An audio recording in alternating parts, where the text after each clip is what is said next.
Marshall Peak, Kabanata 176. Palm Mother. Sa mga sumunod na araw, ang matandang demonyo ay nasa pag-iisa, habang si Yang Kai ay dinadalisay ang bisa ng panggamot ng mga halamang gamot. Gayunpaman, hindi ito nakakalason, at ang kanyang matigas na gininto ang skeleton ay maaaring sumipsip ng anumang uri ng enerhiya. Hindi siya nag-aalala na ang iba't ibang uri ng enerhiya na ito ay magkasalungat sa isa't isa pagkatapos na masipsip. Matapos ang mahigit 10 araw, kinain ni Yang Kai ang lahat ng kayamanan na nagkakahalaga ng milyon-milyong pilak. Dahil nagsikap siya, natural na umani siya ng mga gantimpala. Ang kanyang lakas ay maayos na umunlad mula sa Chi Transformation 3rd level hanggang Chi Transformation 4th level. 2 buwan pa lang siya sa Clouds Island, pero tuloy-tuloy na siya. Ang paglalakbay na ito ay hindi walang kabuluhan. Ang mga kayamanan ng Tamang Peninsula ay halos naani na, at ang pinagmumulan ng masamang espiritu ay nilamon din ng matandang demonyo. Tinansya ni Yang Kai na sa loob ng ilang araw, ang Tamang Peninsula ay hindi na magiging bawal na lugar para sa Red Cloud Cultivator. Oras na para umalis. Bumaba si Yang Kai sa bundok at naglakad patungo sa dalampasigan. Kung gusto niyang umalis sa Clouds Island, ang tanging paraan ay sumakay ng bangka, na masakit din sa ulo ni Yang Kai. Ang paggawa ng sarili niyang bangka ay tiyak na hindi maaasahan, kaya ang tanging paraan na naiisip niya ay ang pagnakawan ang bangka ng Red Cloud Sect. Ngunit kung paano ninakawan ito at kung paano mapupuksa ito ay ang pinakamalaking problema. Habang iniisip niya ang ilang detalye, biglang nakarinig si Yang Kai ng ilang kaluskos na nagmumula sa hindi kalayuan. Nakinig siyang mabuti, at naririnig niya ang mabibigat na paghinga ng isang tao na may halong tunog ng isang babaeng nagpupumiglas at humihingi ng awa. Bumaba ang mukha ni Yang Kai, at mabilis siyang sumugod sa direksyong iyon. Pagdating niya, tumingin siya. Oo naman, ito ay tulad ng nahulaan niya. Ang Red Cloud Sect ay nagpadala ng mga nahuli na ordinaryong tao sa kanang peninsula upang pumili ng Black Profound Fruit. Pero sa hindi kalayuan sa harapan niya, may isang matipunong lalaki na nakaupo sa katawan ng isang babae. Panay ang punit ng mga kamay nito sa damit niya. Siya ay humihingal na parang isang baka, at ang kanyang bibig ay naglalabas ng isang maalay na tawa. Ang babae ay idiniin sa ilalim ng kanyang katawan, nagpupumiglas ng walang katapusan, ngunit hindi niya ito maalis. Patuloy siyang humihingi ng awa, walang tigil na umiiyak. Nakaramdam si Yang Kai na masamang enerhiya mula sa matipunong lalaki. Ang kanyang figure ay kumislap at sumugod. Iginulong niya ang paa sa baywang ng matipunong lalaki at sinipa siya. Inalis ng babae ang pagkakatali ng malaking lalaki at dali-daling bumangon sa lupa, ang mga kamay ay nakahawak sa kanyang magulong damit. Nanginag siya at nagtago sa likod ni Yang Kai. Ang malaking tao ay nagpakawalan ng nakakaawang sigaw sa himpapawid, ngunit nang siya ay lumapag, siya ay nagmamadaling tumayo at tinitigan ng masama si Yang Kai. Ang kanyang mga mata ay pulang-pula, at ang kanyang mukha ay puno ng puot. Halata na ang evil chi sa kanyang katawan ay malapit ng lumunin ang kanyang isip. Mariin niyang tinitigan si Yang Kai, ang kanyang mga butas ng ilong ay bumubuga ng mainit na hangin. Sigh. Napabuntong hininga si Yang Kai. Ang malaking tao na ito ay dapat na isang mahirap na tao. Gayunpaman, ilang beses na siyang pumasok at lumabas sa kanang peninsula ng Yangtze at nawala ang kanyang kalikasan. Dahil dito, hindi siya pinatay ni Yang Kai at pinalipad lamang siya ng isang sipa. Brat, scram. May masakit na ekspresyon sa mukha ng malaking lalaki, ngunit sinira ni Yang Kai ang kanyang plano, kaya paano niya ito hahayaan? Tiningnan siya ni Yang Kai nang walang pakialam. Maya-maya, umungal ang malaking lalaki. Tulad ng isang baliw na toro, sumugod siya kay Yang Kai na may mabangis na mukha. Mas maganda kung libre ka ng maaga. Tumayo si Yang Kai sa pwesto, naghihintay na sumugod ang malaking tao sa kanyang harapan, pagkatapos ay iniunat niya ang kanyang daliri at itinuro ang kanyang dibdib. Bumuhos ang tunay na Yang Yuan Chi. Sa isang iglap, tumigil sa pagtibok ang puso ng malaking lalaki, at hindi niya naramdaman ang kahit kititing na sakit. Ang malaking tao ay nahulog sa lupa, patay. Nang marinig ang paghikbi ng babae sa likod niya, hindi napigilan ni Yang Kai na medyo hindi komportable. Paglingon niya, magsasabi na sana siya ng mga nakakaaliw na salita, ngunit nang dama po ang kanyang mga mata sa mukha ng babaeng ito, hindi niya maiwasang mabigla, nanginginig ang kanyang mga mata nang bumungad sa kanyang mukha ang hindi makapaniwala. Ang babaeng ito ay mga 30 taong gulang. Siya ay dapat na marangal at napakarilag, na maaaring mahihinuha sa kanyang maputi at malambot na balat. Gayunpaman, sa sandaling ito, ang mukha ng babaeng ito ay natatakpan ng nakakatakot na mga galos. Ang bawat isa sa mga peklat na ito ay halos isang daliri ang haba, at bawat isa sa kanila ay tumatakbo mula sa kaliwang bahagi ng kanyang mukha hanggang sa kanang bahagi. Ang maputlang-pulang laman ay gamulong palabas. Bagamat gumaling na ang mga sugat, ang mga peklat na ito ay mananatili magpakailanman sa napakarilag na mukha, nasisira dito. Alam din ng babae na masyadong nakakakilabot ang itsura niya ngayon. Habang ang isang kamay ay nakatakip sa punit na kwelyo at ang isa naman ay nakatakip sa kanyang mukha, nanginginig siya at umiyak at nagpasalamat sa kanya. Habang nagpapasalamat, mahiyain siyang umatras, na parabang natatakot siyang takutin niya si Yang Kai. Nanlamig ang buong katawan ni Yang Kai, at malamig ang kanyang ekspresyon. Inabot niya ang isang kamay at hinawakan ang palso ng babae. Hindi. Huwag. Nagpupumiglas ang babae. Akala niya ay nakatakas lang siya sa bibig ng tigre, ngunit ngayon ay nakapasok na siya sa lungga ng lobo. Nakayuko ang ulo niya, natatakpan ng magulo niyang itim na buhok ang mukha niya. Tumulo ang luha sa kanyang pisngi habang nagmamakaawa. Hindi natin nagsiyangkay. Inabot niya ang isa niyang kamay, dahan-dahang inabot ang baba ng babae, at inangat ang ulo nito.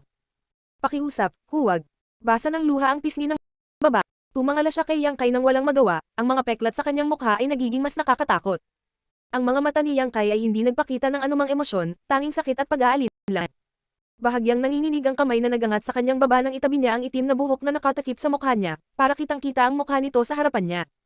Pumikit ang babae. Hindi niya alam kung dahil ba sa nakita ang kanyang mukha, o dahil sa ginawa ni Yang Kai natakot siya, ngunit ang kanyang mga luha ay patuloy na pumapatak. Tumiit ang mga mag-aaral ni Yang Kai. Maingat niya itong tinignan ng matagal bago ito nawalan ng boses at sinabing, Mother.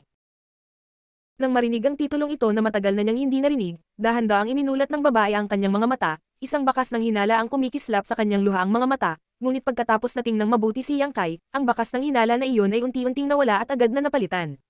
Sa sorpresa at saya, ikaw ba talaga Mother? Hindi makapaniwala si Yang Kai. Noong una niyang makita ang babaeng ito, pakiramdam niya ay medyo pamilyar ito. Iyon ang dahilan kung bakit siya kumilos ng walang ingat. Pero ngayon ay sigurado na siyang ang babaeng ito ang nakita niya noon.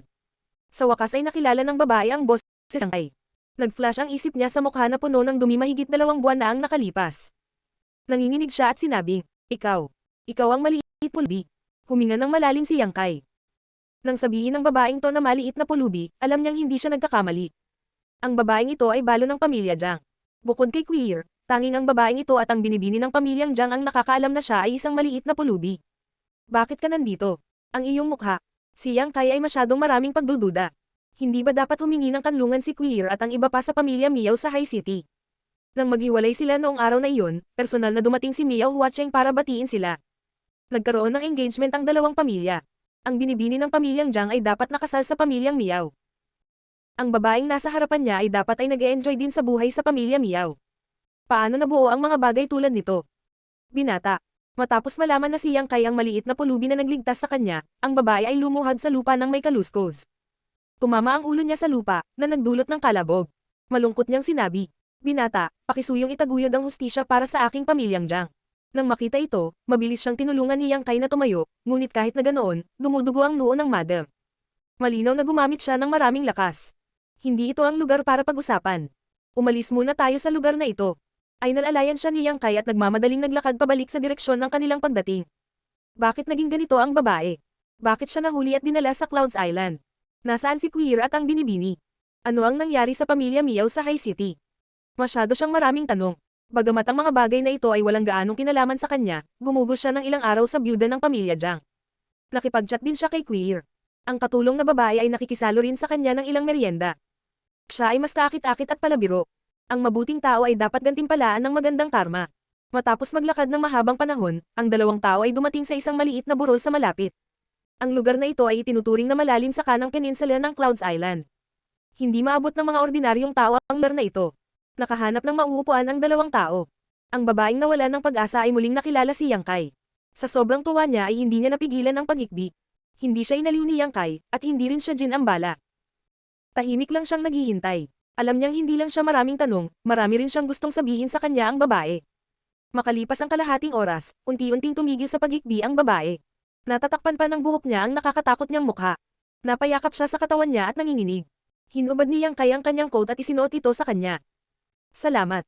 Kahit na siya ay nasa kulungan, ang babae ay nagpakita ng magandang pagpapalaki. Sabihin mo sa akin, ano ang nangyari sa huli? Napuno ng alaala ang mga mata ng babae. Mahina ang boses niya habang ikinwento ang nangyari sa kanilang tatlo pagkatapos nilang maghiwalay ni Yang Kai. Mahina ang boses niya. Ako, si Queer, Huan, at ako ay sumunod kay Miao Huacheng sa pamilya Miao. Sa mga unang araw, medyo maayos ang pakikitungo sa amin ni Miao Huacheng, ngunit nang kausapin ko siya tungkol sa kasal ni Huanir, patuloy siyang nagbabago. Ang paksa at pagdadahilan. May mga pag-aalinlangan ako, ngunit hindi ko ito isinapuso.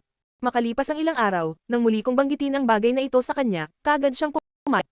Ngunit sinabi niyang marangal ang katayuan ng kanyang anak, at na ang aking Huanir ay hindi karapat-dapat para sa kanya. Maaari siyang magpakasal sa pamilyang Miao, ngunit maaari lamang siyang maging asawa. Galit na galit ako sa oras na iyon, ngunit wala akong ginawa. Kinabukasan, sinabi ko kay Huanir at Queer na mag-impake na. Gusto naming iwan ang pamilya Miao. Dumating kami sa High City mula sa libu-libong milya ang layo. Hindi kami dumaan sa napakaraming paghihirap para lang maging babae ng pamilya Miao. At higit pa, ito ang kasal ni Master at Miao Huacheng. Paano niya babalikan ang kanyang salita? Gayunpaman, bago kami makaalis sa Miao residence, si Miao Huacheng ay nagalit at ikinulong kaming tatlo. Sa pagsasalita nito, baka sa mukha ng babae ang takot. Malinaw, ang pagbabago sa oras na iyon ay natakot sa kanya. Ang boses niya ay sinakal ng hikbi.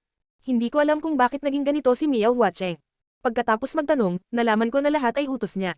Ang pagkamatay ni Master ay dahil din sa sinuhulan niya ang mga taong iyon sa Tong province para patayin si Master. Pagkatapos ay nagpadala siya ng mensahe sa akin, na sinasabi sa akin na dalhin si Juan Ir sa High City para tapusin ang kasal. Nakakatawa na hindi ko alam at dinala si Juan, sa lungga ng lobo. Bakit niya ginawa ito? Hindi ba't matalik na magkaibigan ang iyong guro at si Miao Huacheng? Bahagyang naramdaman ni Yang Kai na ang mga bagay ay tila hindi kasing simple. Noong araw na iyon, nang humiwalay siya sa madam, nakita rin ni Yang Kai si Miao Huacheng. Sa oras na iyon, ang kalungkutan sa kanyang tono at ekspresyon ay tila hindi isang aksyon. Marshall Peak, Kabanata 177. The Determination to Die. Puno ng galit ang tiyan ko, at naputol ang kuryente hanggang ngayon. Ang linya sa tabi ng National Highway ay itinayong muli, at ang unang linya ay mas maganda pa. Nagpatuloy ako sa pagtatrabaho. Nang marinig ang tanong ni Yang Kai, ang madam ay ngumiti ng malungkot. Paanong hindi ko gustong malaman kung bakit ganito ang pakikitungo sa akin ni Miao Huacheng?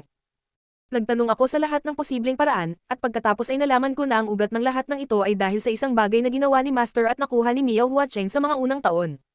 Ano iyon? Isang baw ng pagong.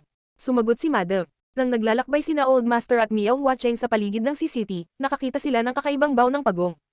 Sa shell ng pagong, may mapa ng isang isla na ilang taon nang naruroon. Noong panahong iyon, ang dalawa sa sinuri nila ang mga kalapit na isla, ngunit wala sa kanila ang tumugma sa mapa ng isla sa shell ng pagong. Akala nila ay hindi totoo ang mapa ng isla, ngunit upang maging maingat, hinati nila ito sa dalawa, at bawat isa sa kanila ay nakakuha ng kalahati. Marahan na bamantong hininga si madam at nagpatuloy, pagkatapos, nagpunta si Master sa Tongzhou at gumawa ng karera para sa kanyang sarili. Si Miao Huacheng ay nanirahan sa City. Natatakot ako na pinag-aaralan niya ang kalahati ng shell ng pagong na iyon sa lahat ng mga taon. Sa wakas ay nakahanap na rin siya ng ilang mga pahiwatig. Ngunit ayaw niyang ibahagi ito kay Master, kaya kumuha siya ng taong pumatay sa akin, at pagkatapos ay nagpadala ng mensahe sa akin na pumunta sa High City. Nakita ko na ang balat ng pagong ni Master, kaya ako natural na alam kung gaano ito kahalaga, kaya dinala ko ito sa akin sa pagkakataong ito. Binata, naaalala mo ba ang gabing nagrebelde si Zhang Di? Inutusan din ba ito ni Miao Huacheng? Pinaikit ni Yang Kai ang kanyang mga mata. Oo, bahagyang tumanggo ang madam. Kung tutuusin, si Miao Huacheng at Master ay matalik na magkaibigan. Natatakot ako na ayaw niyang gumawa ng kahit ano sa atin ng personal, kaya inutusan niya si Zhang Di.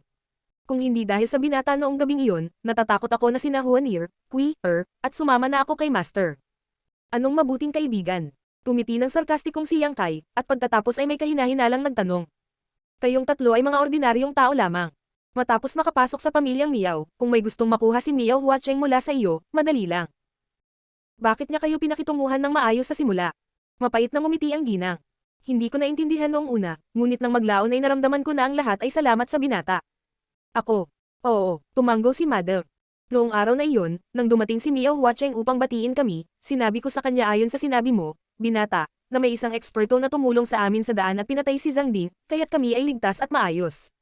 Si Miao Huacheng ay isang maingat na tao. Maayos ang pakikitungo niya sa amin noong una, ngunit hindi siya naglakas loob na kumilos dahil natatakot siyang nagtatago pa rin sa malapit ang hindi umiiral na eksperto. Nang magdesisyon akong umalis ay isiniwalat niya ang tunay niyang mukha. Tumanggo si Yang Kai sa loob. Na may katuturan. Anong sumunod na nangyari? Pagkatapos, nagsimula ang bangungot. Nagsimulang humagulgul muli ang ginang, tumulo ang mga luha sa kanyang mukha. Patuloy na, upang mailigtas ang aking buhay, ibinigay ko ang kalahati ng baw ng pagong, ngunit hindi ko inaasahan na ayaw kaming palayain ni Miao Huacheng. Habang nagsasalita siya, nanginginig ang katawan niya. Naikuyom niya ang kanyang mga kamao kaya namuti ang kanyang mga buko. Isang gabi, kinaladkad ni Miao Huacheng si Juan Ir palabas, sinasabing gusto niyang pakasalan niya ang kanyang anak. Tumanggi si Juan Ir na sumunod, at humakbang din si Queer para tumulong. Sino ang mag-aakala na si Miao Huacheng ay magiging walang puso at malupit na bugbugin niya si Queer hanggang mamatay? Nang inag ang katawan ni Yang Kai. Ang ginang ay patuloy na humihikbi. Kinabukasan, si Miao Huacheng ay dumating upang sabihin sa akin na si Juan Ir ay hindi gustong mapahiya at nagpakamatay sa pamamagitan ng pagkagat ng kanyang dila. Nanlamig lang ang buong katawan ni Yang Kai, at isang masamang aura na halos hindi napigil ang bam-alot sa kanyang puso. Ang kaakit-akit na dalaga ay binugbog hanggang mamatay, at ang mahiyang binibini ay nagpakamatay sa pamamagitan ng pagkagat ng kanyang dila.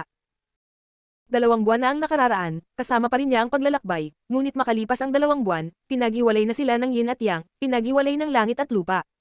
Gusto pa rin akong ipahiya ni Miao Huacheng.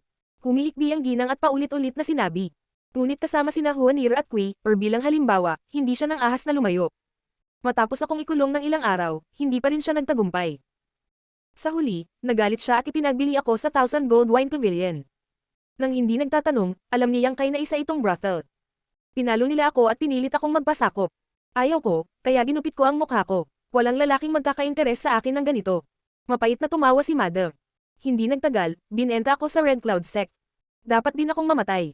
Wala na si Master, wala na sina Huanir at Kui. Ano pa ba ang silbi ng pag-iingat ko sa buhay na ito? Pero hindi ako pwedeng mamatay. Kung mamatay ako, walang makakaalam ng kawalan ng hustisya nila. Kaya ako kailangan kong mabuhay. Isa lang akong mahinang babae, ngunit kailangan kong tulungan silang ayusin ang kanilang kawalang katarungan at ipaghiganti sila. Dumudugo ang puso ni Yang Kai. Huminga siya ng malalim at inaliw siya.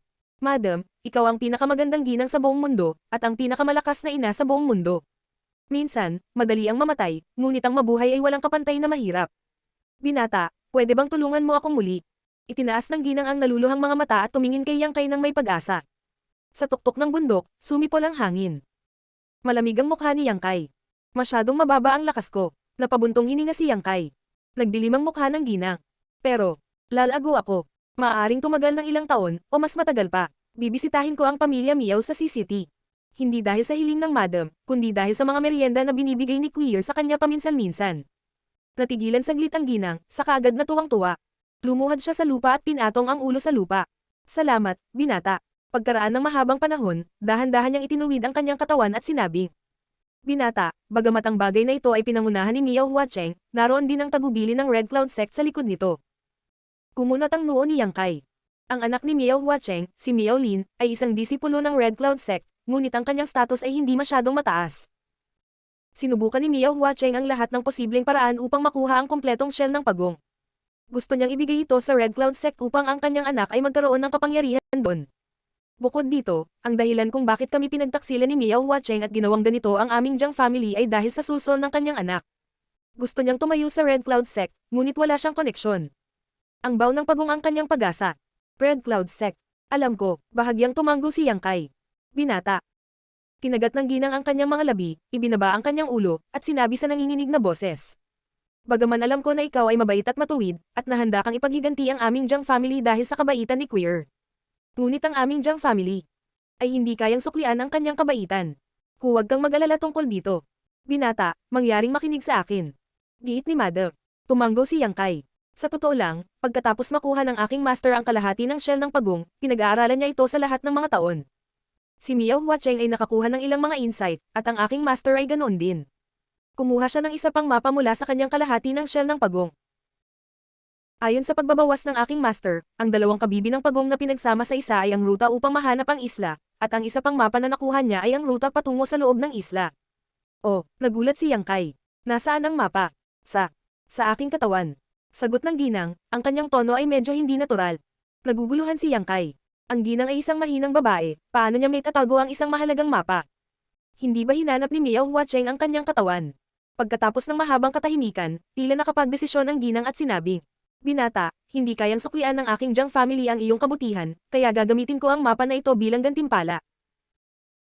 Pagkatapos magsalita, hinawakan niya ang kanyang pantalon at pinunit ito, na nagpapakita ng kanyang mabilog, at puting nyebe ng mga hita. Ang mapa ay nakaberda sa aking katawan. Ibinaba ng ginang ang kanyang ulo, nanginginig ang kanyang katawan. Obviously, nag-ipon siya ng lakas ng loob para gumawa ng ganoong desisyon. Medyo namula ang mukha ni Yang Kai. Hindi siya naglakas loob na tumingin sa kanya at hindi napigil ang malunok ang kanyang laway.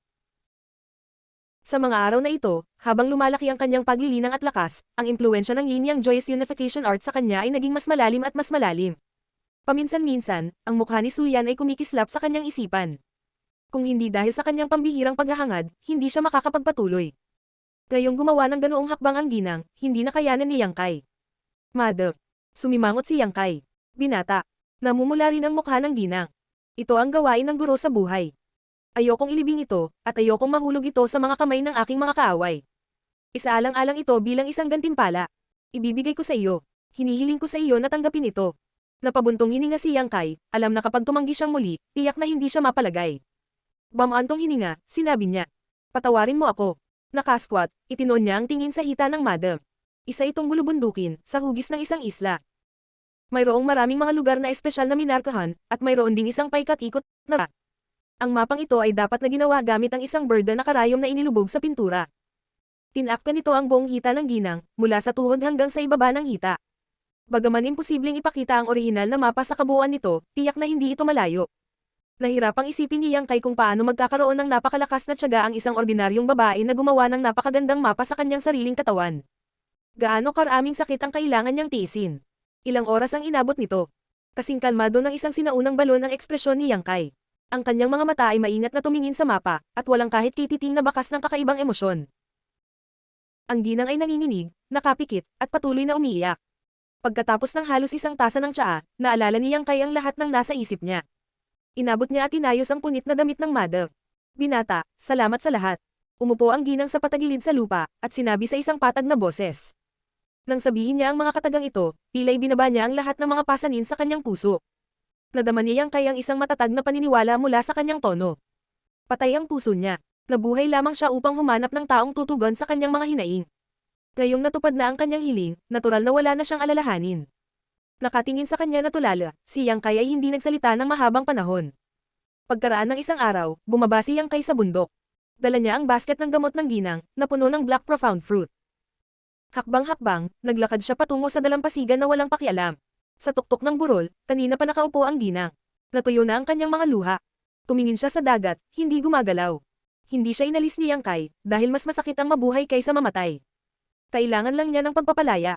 Makalipas ang ilang oras, dumating si Yang Kai sa dalampasigan. Matapos maghintay ng mahabang panahon, dumating ang malaking barko ng Red Cloud Sect. Maraming tao ang naghihintay kasama si Yang Kai. Nang makita nilang dumating ang malaking barko, lahat sila ay naghiyawan. Sa gilid ng barko, hinarang ng cultivator ng Red Cloud Sect ang daan patungo sa barko. Sinuri niya ang ani ng lahat. Ang mga nakatapos ng gawaing 3 kilo ay pinayagang makasakay sa barko. Ang mga hindi nakatapos ng gawain ay direktang dinala sa basket ng gamot at itinapon sa dagat upang kainin ng halimaw na hayop. 12 ng mga tao, 3 o 4 lamang na hindi nakatapos ng gawain ang itinapon sa dagat at naging pagkain ng halimaw na hayop. Naghalo si Yang Kai sa karamihan, ngunit walang nakakita ng anumang mga pahiwatig. Pagkatapos ng lahat, ang mga taong ito na pumili ng Black Profound Fruit ay mga ordinaryong tao. Sinong disipulo ng Red Cloud Sect ang magbibigay pansin sa mga ordinaryong tao? Makalipas ang kalahating oras, lumipad muli ang malaking barko. Umikot ito sa kaliwang peninsula, ibinaba ang mga ordinaryong tao, at pinapunta sila sa bahay. Marshall Peak, Kabanata 178. Red Cloud Sect's Great Action. Pagkatapos bumalik sa courtyard ng Red Cloud Sect, medyo mabigat ang mood ni Yang Kai. Kung hindi niya nakilala ang ginang, sinubukan niyang magnakaw ng barko at umalis sa lugar na ito. Pero ngayon, ayaw niyang umalis. Dahil nakuha na ng Red Cloud Sect ang buong shell ng pagong, tiyak nakikilos sila. Ang nakuha nilang mapa ay mapa lamang ng labas. Ang pinakamahalagang bahagi ay nasa kanyang mga kamay. Naramdaman ni Yang Kai na hindi niya masasayang ang mabuting hangarin ng ginang. Nag-ipon siya ng lakas ng loob na hayaan siyang isaulo ang mapa, hindi para ilibing niya ito. Kung tama ang hula niya, tiyak nakikilos ang Red Cloud Sect sa loob ng susunod na ilang buwan. Si Yang Kai ay nag-isip tungkol sa maraming bagay at mayroon ding sariling mga haka-haka. Hulaan ni Yang Kai na ang dahilan kung bakit gustong ibigay ni Miao Huacheng ang kompletong shell ng pagong sa Red Cloud Sect ay dahil sa kinabukasan ng kanyang anak. Sa kabilang banda, ito ay dahil ang pamilya Miao ay walang lakas upang tuklasin ang misteryosong isla. Sa makatuwid, gusto niyang gamitin ang pagkakataong ito para magkaroon ng magandang impresyon sa Red Cloud Sect at lumikha ng magandang kinabukasan para kay Miao Lin. Ang panloob na mapa ng isla ay sapat na upang payagan siyang maiwasan ang karamihan sa mga panganib at maabot ang pinakamahalagang lugar. Hindi alam ni Yang Kai kung anong uri ng mga lihim ang nakatago sa misteryosong isla, ngunit tiyak na sulit ang panganib. Ang tanging problema ngayon ay kung paano palihim na makipagtulungan sa Red Cloud Sect. Nasa kanila ang mapa ng mahiwagang isla. Kung hindi siya sumama sa kanila, hinding-hindi niya maaabot ang lugar na iyon. Sa susunod na ilang gabi, madalas na lumabas si Yang Kai para magtanong tungkol sa impormasyon. Mula sa mga pag-uusap ng ilang mga disipulo, nalaman ni Yang Kai na ang mga matataas na pinuno ng Red Cloud Sect ay nakakuha ng isang mahiwagang mapa ng dagat at naghahanda para dito. Gusto nilang lumabas at mag-explore. Ang mga ordinaryong disipulong ito ay walang masyadong alam tungkol sa bagay na ito. Malabo lang nilang narinig ang tungkol dito sa mga usapan ng mga nakatataas. Tulad ng para sa partikular na sitwasyon, hindi sila masyadong malinaw. Habang nag-iisip si Yang Kai kung paano ligtas na makalusot sa exploration team ng Red Cloud Sect, isang madaling araw, maririnig sa courtyard ang mga sigaw ng mga disipulo ng Red Cloud Sect.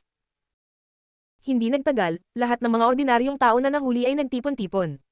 Ang mga taong ito ay mukhang natatakot. Bakit na naman tayo mamitas ng halamang gamot? Ilang araw pa lang tayo nakabalik. Di ba once a month tayo pumitas ng halamang gamot? Hehe, hindi tayo manggangguan ng mga halamang gamot sa pagkakataong ito. Kung ano ang gagawin natin, hindi mo na kailangan magtanong. As usual, sumakay ka na lang sa barko. Nakangiting sagot ng disipulo ng Red Cloud Sect. Nang marinig ito ni Yang Kai, nanginag ang kanyang puso. Matapos ang mahabang pag-iisip ay bigla siyang natauhan. Kung tama ang hula niya, ngayong umaga, ay talagang isang pagkakataon. Gaya ng dati, nakarating sila sa tabing dagat. Sa sandaling ito, mayroong isang barko na mas malaki pa kaysa sa mga nakita nila noong nakaraan. Ang barkong ito ay halos 20 zang ang haba at may 5 palo. Ang mga layag ng barko ay lumipad sa hangin. Ang busog ng barko ay parang ulo ng isang dragon, at ang anyo nito ay maringal at maningning. Maraming tao ang hindi pa nakakita ng ganito kalaking barko sa kanilang buhay, kaya hindi nila maiwasang mabigla. My God, ito ang pinakamalaking dragon boat ng Red Cloud Sect. Saan tayo nito dadalhin? Bulong ng isang maalam. Lalong naging sigurado si Yang Kai sa kanyang hula. Sinong mag-aakala na kapag nag-isip siya ng paraan para makalusot sa exploration team ng Red Cloud Sect, sila talaga ang magkukusa na dalhin siya rito. Hindi dinala ng Red Cloud Sect ang mga ordinaryong taong ito upang tuklasin ang mga kayamanan, ngunit upang magtrabaho sa malaking barko. Kung gusto nilang magpatakbo ng ganitong kalaking barko, tiyak na kakailanganin nila ng maraming lakas tao. Sa pag-iisip nito, tumahimik ang ekspresyon ni Yang Kai. Dahil ito ang exploration ship ng Red Cloud Sect. Dapat may eksperto dyan. Ang isang eksperto na mas makapangyarihan kaysa sa Yuan Chi Realm ay ang Immortal Ascension Boundary. Maaari siyang magtago sa harap ng isang Yuan Chi cultivator, ngunit kung ang isang eksperto sa Immortal Ascension Boundary ay interesado at ginamit ang kanilang Divine Sense upang tiktikan siya, siya ay malantad. Kaya naman, kinailangan niyang maging napakaingat. Siya ay ganap na hindi maaaring magbunyag ng anumang mga pagkukulang, kung hindi, siya ay mamamatay ng walang libingan. Kasama ang mga tao, naabutan ng Red Cloud Sect cultivator ang barko. Sa ilalim ng patnubay ng cultivator, mayroong halos 70 ordinaryong tao na bawat isa ay tumanggap ng iba't ibang uri ng trabaho. Ang swerte ng Kai. Hindi siya itinalaga sa ibabang hilera at responsable para sa iba't ibang gawain. Walang nakatakdang gawain, ngunit kailangan niyang gawin ang lahat. Ito talaga ang gusto ni Yang Kai. Bagamat mas ligtas na magtago sa ilalim na hilera, mas handa si Yang Kai na manatili sa deck at magtanong tungkol sa lahat ng uri ng impormasyon. Hanggat siya ay maingat, hindi niya maaakit ang atensyon ng mga eksperto sa Immortal Ascension Boundary. Matapos maghintay ng mahabang panahon, dumating ang isang grupo ng mga tao mula sa Red Cloud Sect. Nangunguna sa kanila ang 2 matandang lalaki. Sila ay nasa kasaganaan ng kanilang buhay. Pula ang balat nila at puting buhok. Parang kidlat ang mata nila. Nagkaroon sila ng marangal na hangin tungkol sa kanila. Ang 2 taong ito ay ang nangungunang eksperto ng Red Cloud Sect. Isa sa kanila ay matandang lalaki at ang isa ay matandang babae. Nag-uusap sila at nagtatawanan habang naglalakad patungo sa barko. Sa likod nila ay marami sa mga cultivator ng Red Cloud Sect.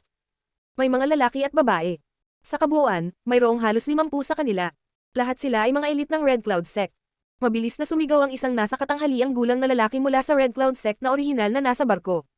Welcome, Masters. Minsang sumigaw siya, ang mga disipulo ng Red Cloud Sect na nasa barko ay nagmamadali ring tumugon.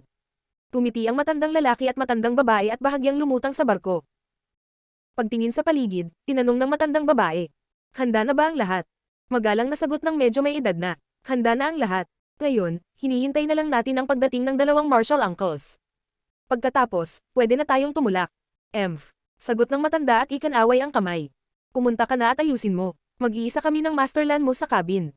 Kung walang importante, huwag mo kaming istorbohin. Oo, nang ang 2 matandang Immortal Ascension Boundary ay pumasok sa cabin, hindi sinasadyang nakahinga ng maluwag si Yang Kai. Hindi dapat mababa ang posisyon ng nasa katanghaliang gulang na lalaki sa Red Cloud Sect.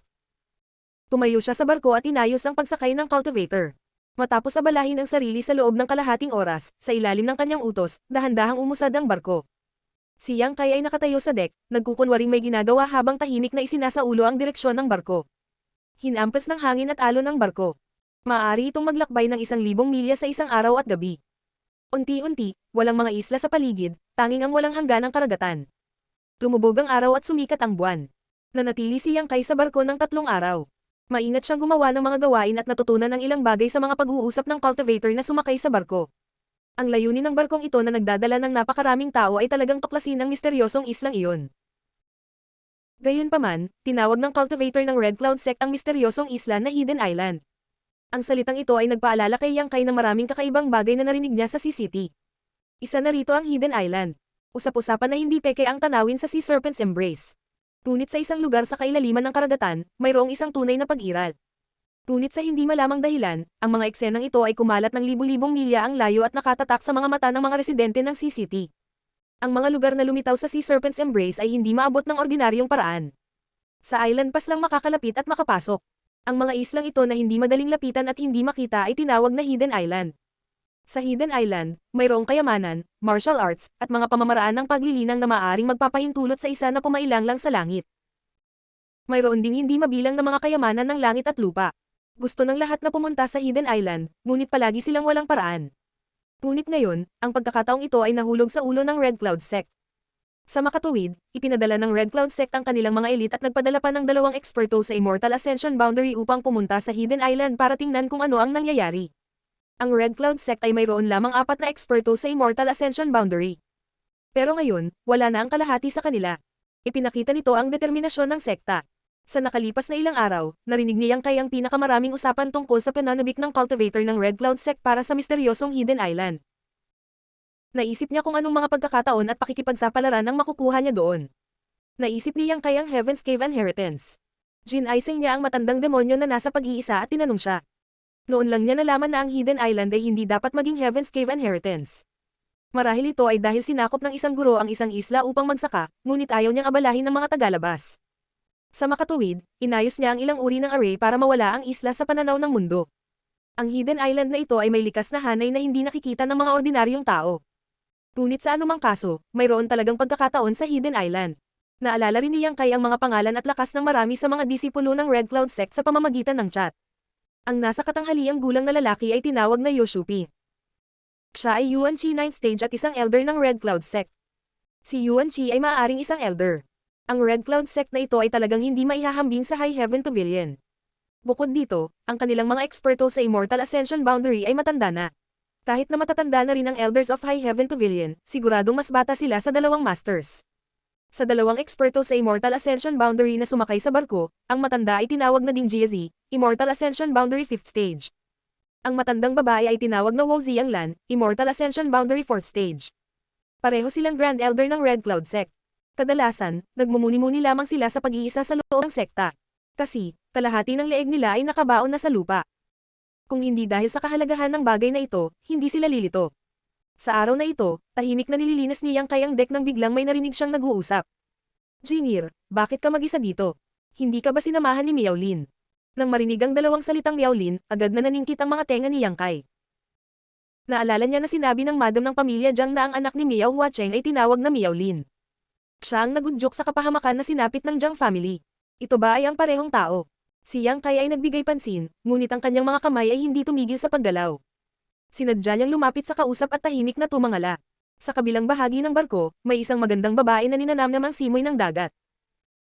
Nakasuot siya ng isang mapusyaw na aswang na damit, at ang simoy ng dagat ay nagpadikit ng kanyang damit sa kanyang katawan, na binabalangkas ang kanyang magagandang kurba. Siya ay mga 20 taong gulang, na may masiglang dibdib, payat na baywang, at payat na mga binti. Ang kanyang balat ay hindi tulad ng karaniwang kulay ng trigo sa baybayin, ngunit sa halip ay puti tulad ng mutton fat jade, napakapino na maaaring basagin ng hangin. Gayunpaman, medyo mayabang ang ekspresyon ng babaeng ito. Ang kanyang mga mata ay nagdadala ng isang pakiramdam ng higit na kahusayan. Sa tabi niya ay nakatayo ang isang medyo may edad na lalaki. Ito ay ang elder ng Red Cloud Sect, si Yoshupi. Lumalabas na ang babaeng ito ay anak niya, si Yuawan. Naunawaan ni Yang Kai. Ilang beses na niyang narinig ang pangalang Yuawan nitong mga nakaraang araw. Maraming kabataang disipulo ng Red Cloud Sect ang nagsasalita tungkol sa kanya ng pribado. Tulad ng posisyon ni Su Yan sa High Heaven Pavilion, si Yuawan din ang hinahangaan ng maraming kabataang elite sa Red Cloud Sect. Marshall Peak, Kabanata 170. Yuauchi.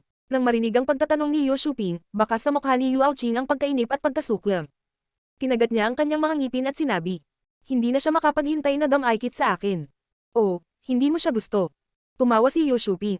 Ano sa tingin mo? Mabilis na sagot ni Yuauchi. Magtiis ka, sa pagkakataong ito, kailangan pa nating umasa sa kanya. Bagamat ibinigay sa atin ni Miao Huacheng ang mapa, hindi niya sinabi sa amin ang tungkol sa kanyang pananaliksik sa mga nakaraang taon. Siya lamang ang nagturo kay Miaolin, kaya kung gusto nating hanapin ang nakatagong isla, ang Miaolin ay kailangang-kailangan. Marahan na umaliw si Yoshupi. Mapait ang magandang mukha ni Yu Aoqing habang marahang niyugyog ang braso ni Yoshupi. Tatay, hindi mo alam kung anong klaseng tao siya. Kinaumagahan, sinubukan pa niya akong kumilos. Kung hindi dahil sa paulit-ulit mong babala, itinapon ko sana siya sa dagat. Malamig ang mukha ni Yoshupi. Nakamove on siya sa'yo. Emph. Nadama ni Yu Aoqing ang labis na pagkakamali. Bago ang insidenteng ito, hindi pa niya narinig ang tungkol kay Miaolin, ngunit dahil sa pangyayaring ito, kinailangan niyang ikompromiso at kakalmayan si Miaolin. Para sa mapagmataas at mapagmataas na si Yu Aoqing, ito ay katumbas ng pagpapahirap. Nagkamali ka, hindi maganda ang kutis ni Yoshupi. Si Yu Aoqing ay ang kanyang anak na babae, natural na pinapahalagahan niya ito at umaasa na makakapag-asawa siya ng isang dragon sa hinaharap at mamuhay ng masayang buhay. Walang koneksyon si Miaolin. Wala siyang kakayahan, at wala siyang lakas. Noong nakaraan, hindi pa siya karapat-dapat na dalhin ang sapatos ng kanyang anak, ngunit ngayon, upang makakuha ng impormasyon mula kay Miaolin, hinayaan na lamang niya ang kanyang anak na isakripisyo ang kanyang katawan. Magtiwala ka, kapag nahanap na natin ang tagong isla, itataguyod ni Ama ang hustisya para sa iyo. Umalma si Yoshupi. Sana talaga makakarating tayo ng maaga. Nagngangalit si Yu Aoqing. Pagdating natin doon, itatapon ko siya sa dagat. Basta masaya ka, bahagyang ngumiti si Yoshupi. Wala man lang siyang pakialam, para bang pinag-uusapan lang ng kanyang anak ang tungkol sa pagtatapon ng hayop. Hindi akalain ni Miao Huacheng ng CCT na bubuo ang mga bagay hanggang sa puntong ito. Inalok niya ang mapa ng dagat na may layuning ipaglaban ang magandang kinabukasan ng kanyang anak. Gusto niyang bigyang pansin ng Red Cloud Sect si Miaolin. Sumang-ayon din ang mga upper echelon ng Red Cloud Sect sa kahilingan ni Miao Huacheng at nais na tumuon sa paglilinang ng Miaolin. Ngunit ayaw ni Miaolin na mag-overestimate sa kanyang sarili, sa pag-aakalang tumaas ang kanyang kakayahan, at itinoon ang kanyang tingin kay Yu Aoqing. Naglalaro lang ito ng apoy. Habang nag-uusap sila, biglang sinabi ni Yoshupi. Naghahabol ang brat na iyon. Ikaw. Kung ayaw mo talaga, iwasan mo siya. Pero tandaan mo, huwag kang magalit sa kanya. Alam ko, kumalabog ang dibdib ni Yu Aoqing habang huminga siya ng malalim. Mabilis na umalis si Yoshupi. Ilang sandali pa, lumapit sa deck ang isang binata sa edad na 20s, bakas sa mukha niya ang pag-asa habang nakatingin sa paligid. Nang makita niya si Yu Aoqing na nakatayo sa gilid ng barko, hindi niya maiwasang mapangiti at mabilis na tumakbo. Si Miaolin ba ito? Kabisado ni Yang Kai ang kanyang hitsura ngunit hindi ito ipinakita sa kanyang mukha. Kinagat ng dalaga ng pamilya Jiang ang kanyang dila at nagpakamatay dahil ayaw niyang mapahiya. Si Miaolin ay isang lalaking may kapansin-pansing hitsura, maliban na ang kanyang mukha ay medyo maputi. Maliban sa medyo nanginginig ang mga yapak niya, maayos naman ang lahat. Sa halip na tawaging cultivator ang gayong tao, mas mabuting tawagin siyang isang hedonistikong young master na nagpakasasa sa alak at kababaihan. Pagkatapos ng lahat, ang pamilya Miao ay mayroon pa ring kapangyarihan sa CCT. Sapat na iyon para suportahan siya sa kanyang pagmamalabas sa labas. Lumapit siya sa tabi ni Yu Aoqing, ang kanyang mga mata ay puno ng hindi lihim na pagmamahal. Magiliw niyang sinabi, Senior Sister Chi. Malakas ang hangin sa deck, mag-ingat na hindi sipon. Bagamat si Yu Aoqing ay naiinis hanggang sa mamatay, kinailangan niyang magpakawala ng isang matigas na ngiti. Ayos lang, malinaw ang hangin sa dagat, maaari nitong tanggihan ang mga problema ng mga tao. Ang mga salita ni Yu Aoqing ay hindi malinaw, ngunit si Miaolin ay kumilos na parang hindi niya naiintindihan, ngumiti ng malumanay. Kaya si Senior Sister Ching ay masama ang pakiramdam, mayroon bang hindi masaya? Maaari mo ring sabihin kay Junior Brother handang ibahagi ang iyong mga alalahanin. Ang magandang mukha ni Yu Aoqing ay may bakas ng nakatagong galit, ngunit ngumiti pa rin siya at umiling, nakalaan at maganda. Si Yang Kai ay naglilinis ng kubyerta, nakikinig sa usapan ng dalawa, ang isa ay nagkukunwaring kagalang-galang, ang isa ay nasa mataas na espiritu, at sa kanyang puso, hindi siya makapaghintay na itapon si Miaolin sa dagat. Paulit-ulit na nagpahiwatig si Yu Aoqing, ngunit kumilos pa rin siya na parang hindi niya naiintindihan, o marahil ay naiintindihan niya, ngunit walang hiya pa rin niyang ginugulo siya, napakahirap talagang magkaroon ng magandang impresyon sa kanya. Matagal silang nag-usap ng dalawa. Habang si Miaolin ay nasa mataas na espiritu, na nagpapakita ng prestihiyo ng pamilya Miao sa CCT, isang malakas na putok ang biglang dumating mula sa ilalim ng malaking bangka. Agad na yumanig ang buong malaking bangka. Nakatayo sa gilid ng barko, sina Miaolin at Yu Aoqing ay parehong nawalan ng paa at muntik ng mahulog sa dagat, ngunit silang dalawa ay cultivator kung tutuusin, ang kanilang mga reaksyon ay natural na pambihira, sobrang maliksi, at nagmamadaling nagpapatatag ng kanilang mga sarili. Hindi alam kung ano ang iniisip ni Miaolin, marahil ay gusto niyang gumanap bilang bayani sa kritikal na sandali upang makuha ang pabor ng kagandahan, o marahil ay gusto niyang samantalahin ang sitwasyon, ngunit pagkatapos na patatagin ang kanyang sarili, talagang napabulalas siya. Senior Sister, ingat ka. Habang sumisigaw, inabot niya at niyakap ang baywang ni Yu Aoqing. Si Yuao Ching ay isang mapagmataas na babae, kahit na ang pakikipag-usap sa kanya ay naiinis sa kanya, kaya paano siya niyayakap nito? Sa pagmamadali, pinilipit niya ang kanyang katawan, iniiwasan ang nakalahad na kamay ni Miao Lin. Sa sandaling ito, muling yumanig ng malakas ang barko. Si Yuao Ching ay nasa kalagitnaan ng pagtalikod, ngunit ang biglaang pag-iling na ito ay talagang naging imposible para sa kanya na tumayo, at lumipad siya ng pailes, nagpalabas ng maikling sigaw ng pagkagulat. At ang direksyon na kanyang nilipad palabas ay ang posisyon talaga ni Yang Kai. Si Yang Kai ay nakasuot ng maruruming damit, hawak ang isang maruming walis sa kanyang kamay, nang tumangala siya at nakita ang eksenang ito, talagang nabigla siya at hindi alam kung ano ang sasabihin. Nakatayo siya dito, para lang makarinig sa usapan ng dalawa, para mag-inquire ng kung ano-anong impormasyon, paano niya naisip na magaganap ang ganoong dramatikong eksena. Nang makitang itatapon na ni Yuao Ching ang sarili sa kanya, sa kritikal na sandali na ito, si Yang Kai ay nagkunwaring nadulas, nahulog sa kanyang likuran, at sumugod din ng malayuan. Halos kasabay nito ang pagbagsak niya, lumipad si Yuao Ching sa ibabaw niya, na nahulog ng husto sa deck. Hindi siya pwedeng mamatay. Sa tabi niya, binuhusan ng maruming tubig ang ulo niya. Isang dilag na hinahangaan ng hindi mabilang na mga lalaki, sa isang iglap ay naging isang nalunod na daga, ang kanyang damit at buhok ay basang-basa, amoy ang maruming tubig sa kanyang katawan, si Yuao Ching ay halos masuka. Umiyak din si Yang Kai sa lupa, na naging reaksyon ng isang normal na tao. Isang dilagang lumilipad patungo sa kanya, bilang isang normal na lalaki, ang dapat niyang gawin ay natural na saluhin siya ng tuloy-tuloy, kahit na siya ay nasugatan, hindi niya ito dapat hayaang mahulog. Pero, si Yuao Ching ay hindi isang Buddhist na babae, at si Miao Lin ay hindi isang mabait na lalaki, natitiyak ni Yang Kai na kung nahuli niya si Yuao Ching, kung gayon ang dapat niyang harapin ay ang galit ng lalaking ito at babaeng ito. Si Yuao Ching ay tretuhin na parang isang ordinaryong tao dahil sa kanya. Bukod dito, ito ay isang hamak na lingkod na humipo sa kanyang katawan, at si Miao Lin ay magagalit dahil sa selos, at hindi na niya makikita ang araw bukas. Kaya ang pag-iwas sa kanya ay ang pinakamahusay na pagpipilian.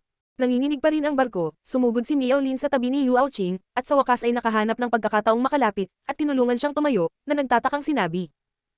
Senior sister, okay ka lang. Mawala ka, hindi na makayanan ni Yuao Ching, kung ayaw siyang yakapin ng nakakadiri na lalaking ito, paano siya itatapon? Paano siya nabasa sa maruming tubig, paano siya mawawalan ng mukha, at mabaho. Sa sandaling ito, ang puso ni Yuao Ching ay napuno ng layuning pumatay.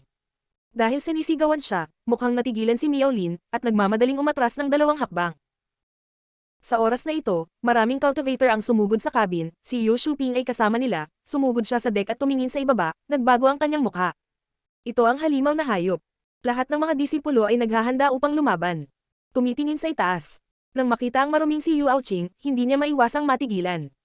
Chingir, nasaktan ka ba? Si Yuao Ching ay kumuyam ang kanyang mga ngipin, tinitigan si Miao Lin ng walang kapantay na hinanakit, pagkatapos ay dahan-dahang umiling. Bumalik ka at magpahinga. Hindi mo kailangang mag-alala tungkol dito. Sigaw ni Yu Shuping. Ha?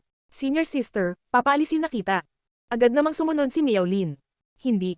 Ungol ni Yuao Ching, ang kanyang maganda at maruming figure ay mabilis na nawala sa deck.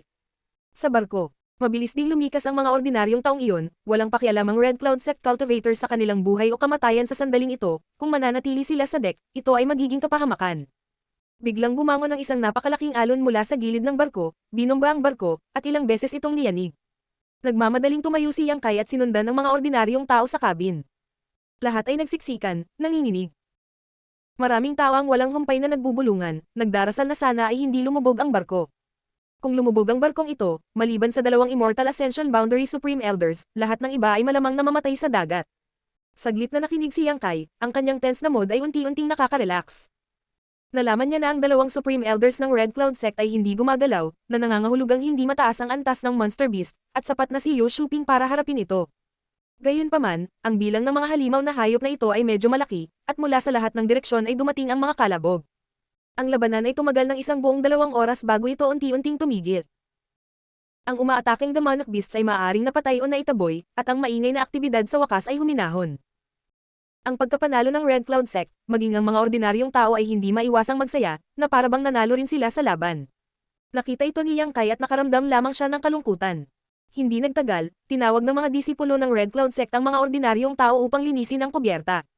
Nang lumapit ang lahat para tingnan, nagulat silang lahat. Sa kubyerta, may mga bahid ng dugo sa lahat ng dako, at mayroon ding kakaibang mukhang malalaking isda. Sa sandaling ito, lahat sila ay patay, ang kanilang mga bibig ay nakabuka, ang kanilang mga bibig ay puno ng mga pangil. Walang namatay mula sa Red Cloud Sect, iilan lamang sa mga mahihina ang nasugatan, ngunit walang malalaking problema.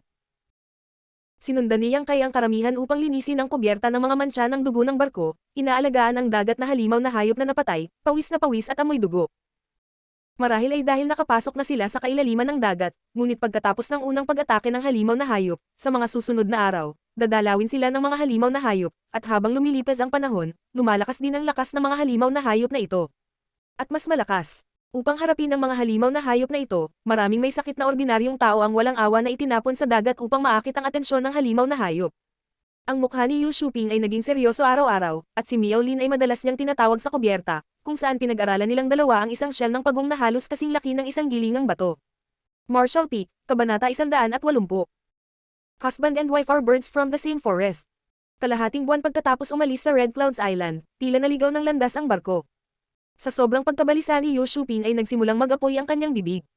Siya ang namamahala sa shell ng pagong at responsable sa pagdadala ng mga tao sa Hidden Island. Masasabing nasa kamay niya ang buhay ng mga tao sa barko. Malayo pa ang lalakbayin niya, ngunit ngayon ay hindi niya mahanap ang tamang ruta. Naiinip na siya at hindi na niya kayang pretuhin si Miao Lin ng kalmado gaya ng dati. Madalas na nakikita siya ni Yang Kai na sinisigawan si Miao Lin sa deck, na pinipilit siyang sabihin sa kanya ang impormasyong mayroon siya.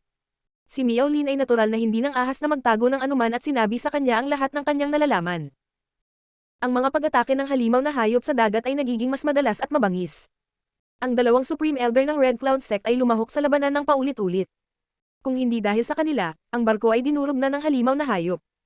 Gayunpaman, ang Red Cloud Sect ay dumanas ng matinding pagkalugi. Mahigit 12 sa 50 disipulong dinala nila ang namatay, at kalahati na lamang ng 70 ordinaryong tao ang natira. Ang kalahati ay itinapon sa dagat ng Red Cloud Sect upang maakit ang atensyon ng Monster Beast. Sa barkong ito, hanggat nagkasakit ka, ito ay katumbas ng pagiging inabandona. Nakita ni Yang Kai kung ano ang ibig sabihin ng pagiging malupit at walang awa.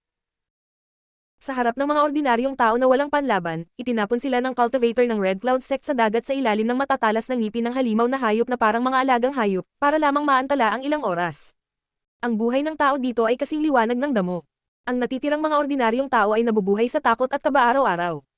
Pagkaraan ng 3 araw, mas kaunti ang mga tao sa barko. Ngunit ang barko ay tila nasa isang teritoryo ng dagat at hindi mahanap ang tamang direksyon ng Hidden Island. Si Miao Lin ay sinampal ng ilang beses ng galit na si Yu Shuping. Puno ng dugo ang bibig niya, pero hindi siya naglakas loob na magreklamo. Sa araw na ito, nang sumikat ang araw sa silangan, si Yang Kai, na nagpapahinga sa ilalim ng cabin, ay biglang nakarinig ng nagulat na sigaw mula sa deck. Hidden Island. Ang sigaw na ito ay napuno ng kagalakan at pinanabik na makaligtas sa isang desperado na sitwasyon, at umabot ito sa halos lahat ng mga tainga. Deng deng deng.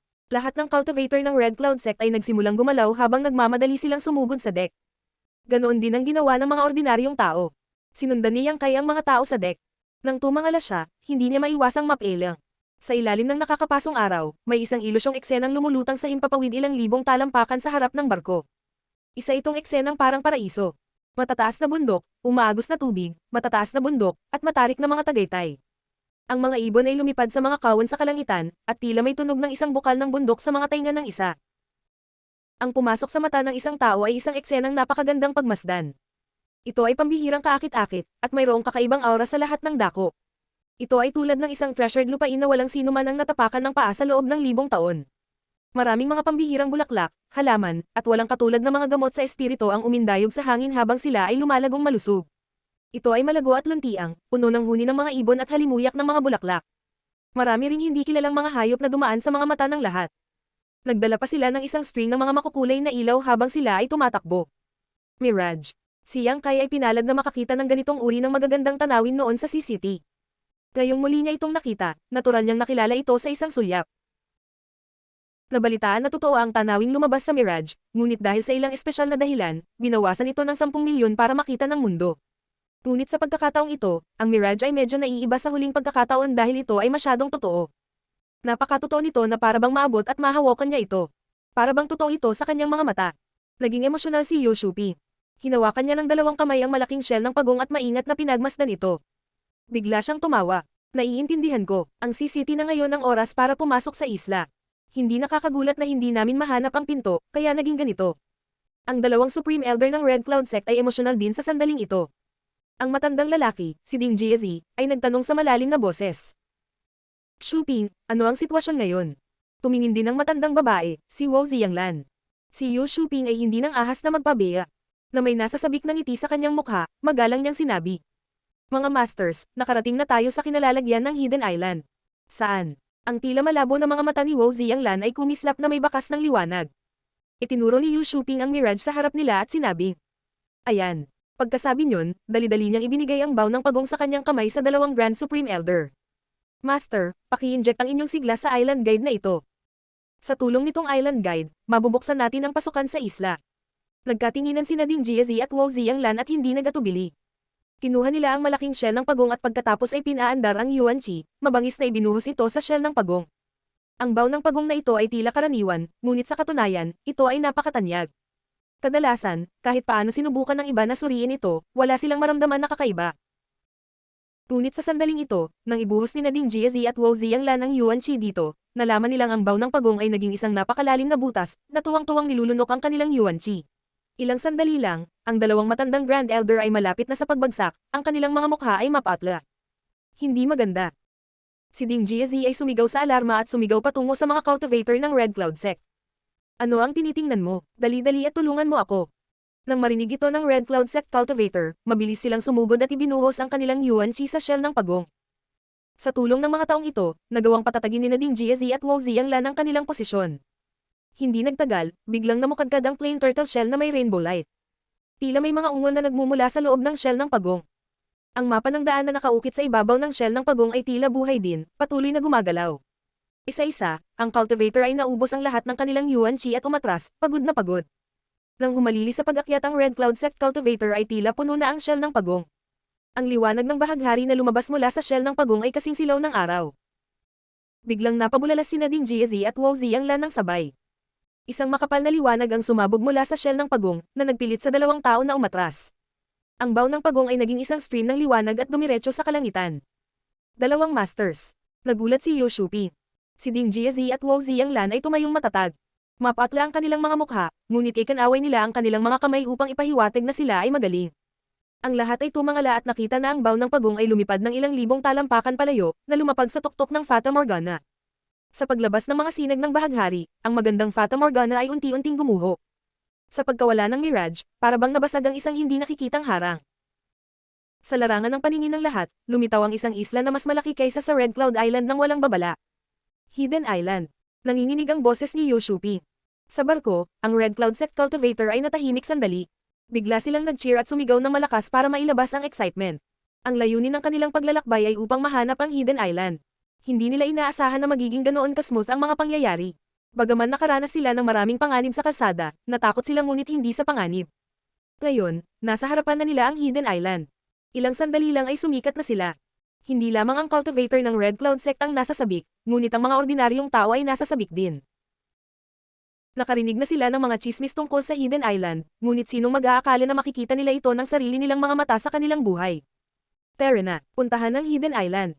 Pinagpigil ni Yu Shuping ang kanyang kagalakan at naglabas ng iba't ibang utos. Gayunpaman, bago pa makaupo ang mga tao sa barko, isang labis na pagkabalisa ang bumangon sa puso ng lahat. Ang orihinal na tahimik na dagat ay biglang nagkaroon ng ilang alon, at ang dagat sa tabi ng barko ay bumulaga, na parang kumukulo. Anong problema? May nagtatakang tanong.